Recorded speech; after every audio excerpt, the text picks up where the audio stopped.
VTU 25ನೇ ಘಟಿಕೋತ್ಸವದಲ್ಲಿ ವಿವಿಧ ವಿಭಾಗದ ವಿದ್ಯಾರ್ಥಿಗಳು ಚಿನ್ನದ ಪದಕ ಪಡೆದು ಗಮನ ಸೆಳೆದರು. ತಾವು ಪಡೆದುಕೊಂಡ ಚಿನ್ನದ ಪದಕವನ್ನು ತಮ್ಮ ತಂದೆ ತಾಯಿ ಕಲಿಸಿದ ಗುರುಗಳಿಗೆ ಹಾಗೂ ಸಹಾಯ ಮಾಡಿದ ಸ್ನೇಹಿತರಿಗೆ ಅರ್ಪಿಸಿದರು. ಹೌದು, ಬಡತನದಲ್ಲಿಯೂ ಉನ್ನತ ಮಟ್ಟದ ಶಿಕ್ಷಣ ಕೊಡಿಸಿದ ತಂದೆ ತಾಯಿಗಳು ಹಾಗೂ ತಿದ್ದಿ ಬುದ್ಧಿ ಹೇಳಿದ ಗುರುಗಳಿಗೆ ಚಿನ್ನದ ಪದಕ ಪಡೆದ ವಿದ್ಯಾರ್ಥಿಗಳು ತಮ್ಮ ಅನಿಸಿಕೆ ಹಂಚಿಕೊಂಡರು. ತಂದೆ ಕೃಷಿಕರು, ತಾಯಿ ಅಭಿಯಂತರೆ. ಇವರ ಸುಪುತ್ರಿ ಶಿವಮೊಗ್ಗದ ವಿದ್ಯಾರ್ಥಿನಿ 4 ಚಿನ್ನದ ಪದಕಗಳನ್ನು ಪಡೆದು ತಮ್ಮ ಸಾಧನೆಯ ಅನುಭವವನ್ನು ಹಂಚಿಕೊಂಡರು. ಸತ್ಯ ಧರ್ಮದಿಂದ ಸತ್ಪ್ರಜೆಯಾಗಿ ಬದುಕುತ್ತೇನೆ ಎಂದರು. ಪಾರ್ವತಿ ಸಾಲೆರಾಜೆ ಅಂತ. ನಾನು Jawaharlal Nehru new college of engineering ಶಿವಮೊಗ್ಗದಲ್ಲಿ MBA ಮುಗಿಸಿದ್ದೀನಿ. ನಾನು ಇಷ್ಟು ಸಾಧನೆಗೆ ಯಾರ್ದಾದ್ರೂ ಆಶೀರ್ವಾದ ಇದ್ದರೆ ಫಸ್ಟು ನಾನು ವಿಶ್ವಗುರು ಬಸವಣ್ಣವರು, ಅವ್ರ ಅಕ್ಕನಾಗಲಾಂಬಿಕೆ ಇವ್ರನ್ನ ನೆನೆಸ್ಕೊಳ್ಳೋಕೆ ಇಷ್ಟಪಡ್ತೀನಿ. ಹಾಗೂ ನಮ್ಮ ತರಳಬಾಳು ಪೀಠದ ಗುರುಗಳು ಶಿವಮೂರ್ತಿ ಶಿವಾಚಾರ್ಯ ಮಹಾಸ್ವಾಮಿಗಳು ಅವ್ರನ್ನ ನೆನೆಸ್ಕೊತೀನಿ ಸರ್. ನಮ್ಮ ತಂದೆ ಕೃಷಿಕರು, ತಾಯಿ ಇಂಜಿನಿಯರ್. ಏನಿಲ್ಲ ಸರ್, ಓದಿನ ವಾತಾವರಣ ಮನೇಲಿ ಇದ್ದಿದ್ದರಿಂದ ಅದು ತಾನಾಗೆ ಕಷ್ಟಪಟ್ಟು ಓದಿ ಇವತ್ತು ಇಲ್ಲಿದ್ದೀನಿ ಸರ್, ಅಷ್ಟೇ. ಏನು ಗುರಿ ಇಟ್ಕೊಂಡಿದ್ರಿ ಸರ್? ಗುರಿ ಅಂತ ಏನಿಲ್ಲ ಸರ್, ಜೀವನ ಹೆಂಗೆ ಕರ್ಕೊಂಡು ಹೋಗುತ್ತೋ ಹಂಗೆ ಹೋಗೋಕೆ ಇಷ್ಟಪಡ್ತೀನಿ. ಯಾಕಂದರೆ ಹೇಳೋದೆಲ್ಲ ಹೇಳಾಗಿದೆ. ಎಲ್ಲ ಮಹಾನ್ ವ್ಯಕ್ತಿಗಳು ಏನಿದ್ರು ಪಾಲನೆ ಮಾಡೋದಷ್ಟೇ ಬಾಕಿ ಇದೆ, ಅದನ್ನು ಪಾಲಿಸಿದ್ರೆ ಸಾಕು ಅಂತ ಅಷ್ಟೇ ಸರ್. ಇಲ್ಲ ಸರ್, ಆ ಥರ ಏನೂ ಇಲ್ಲ. ಸತ್ಯ ಧರ್ಮದಿಂದ ಸತ್ಪ್ರಜೆಯಾಗಿ ಬದುಕಿದ್ರೆ ಸಾಕು ಸರ್. ಎಷ್ಟು ಭೂಮಿ ಇದೆ ಮೇಡಮ್? ಜಮೀನು 10 ಎಕರೆ ಇದೆ ಸರ್. ಭದ್ರಾವತಿ, ಶಿವಮೊಗ್ಗ. ಹಳ್ಳಿ ಬಂದ್ಬಿಟ್ಟು ಬಾಳೆಮಾರ್ನಹಳ್ಳಿ ಅಂತ. ತಂದೆ ಜ್ಯೋತಿ ಸಾಲೇರ ಎಸ್, ತಾಯಿ ಐಶ್ವರ್ಯ ಜಯ ಸಾಲೇರ. ಇನ್ನೂ ಪ್ಲಾನ್ಸ್ ಇಲ್ಲ ಸರ್ ಸದ್ಯಕ್ಕೆ. ಬಾಳೆಮಾರನಹಳ್ಳಿ, ಕೊಪ್ಪ ಗ್ರಾಮ.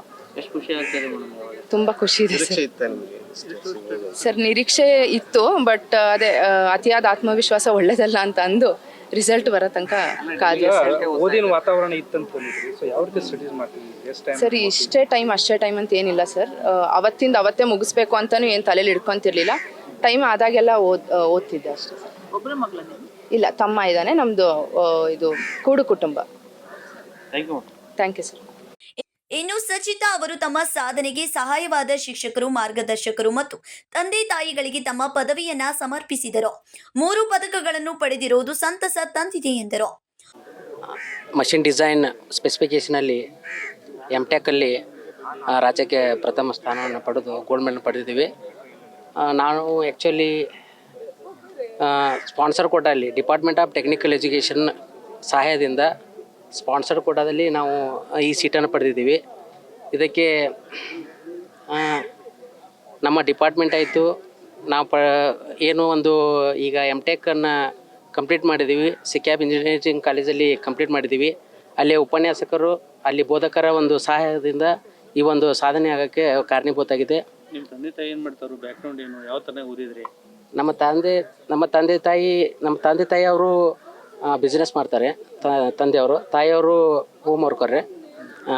ನಾವು ಏನಂದರೆ ದಿನಾಲೂ ಇದಕ್ಕೆ ಆದಂಥ ಒಂದು ಪ್ಲ್ಯಾನ್ ಮಾಡ್ತಾಯಿದ್ದೀವಿ. ನಮಗೆ ಮೊದಲು ನಮಗೆ ಇಂಟ್ರೆಸ್ಟ್ ಇರಬೇಕು, ಇದರಲ್ಲಿ ಆಸಕ್ತಿ ಇರಬೇಕು. ಮೊದಲು ನಾವು ಆಸಕ್ತಿಯನ್ನು ಪಡ್ಕೊಳ್ಬೇಕು. ನಾವೇನೋ ಒಂದು ಸಾಧನೆ ಮಾಡಬೇಕಾದ್ರೆ ಇದರಲ್ಲಿ ಆಸಕ್ತಿಯನ್ನು ಪಡೆದಾಗ ಮಾತ್ರ ನಮಗೆ ಓದುವ ಒಂದು ಇಂಟ್ರೆಸ್ಟು, ಅದರಲ್ಲಿ ಏನೋ ಒಂದು ಸಾಧನೆ ಮಾಡಬೇಕು ಅನ್ನೋದು ಬರುತ್ತೆ. ನಮಗೆ ಈ ಸಬ್ಜೆಕ್ಟ್ ಬಗ್ಗೆ ನಾವು ಮೊದಲು ಆಸಕ್ತಿಯನ್ನು ಪಡೆದುಕೊಂಡು ಆಮೇಲೆ ಇದರ ಪ್ರಕಾರ ದಿನನಿತ್ಯ ಟೈಮ್ ಟೇಬಲ್ ಮಾಡ್ಕೊಂಡು ಕ್ಲಾಸಿನಲ್ಲಿ ಏನು ಮುಗೀತಲ್ಲ ಅದನ್ನು ಆ ದಿನವೇ ಮುಗಿಸೋದು. ಆ ರೀತಿಯಾದ ನಮ್ಮದೇ ಆದ ನೋಟ್ಸನ್ನು ನಾವು ಪ್ರಿಪೇರ್ ಮಾಡಿದ್ದೀವಿ. ಹೀಗೆ ಮಾಡಿ ದಿನನಿತ್ಯದ ಪ್ರಯತ್ನದಿಂದ ಈ ಫಲ ಸಿಕ್ಕಿತ್ತು ನಮಗೆ. ಪ್ರಶಾಂತ್ ಕೋಟ್ಯಾಪ್ಗೋಳ್. Vinod Kolkar, KMM Kannada news, Belagavi.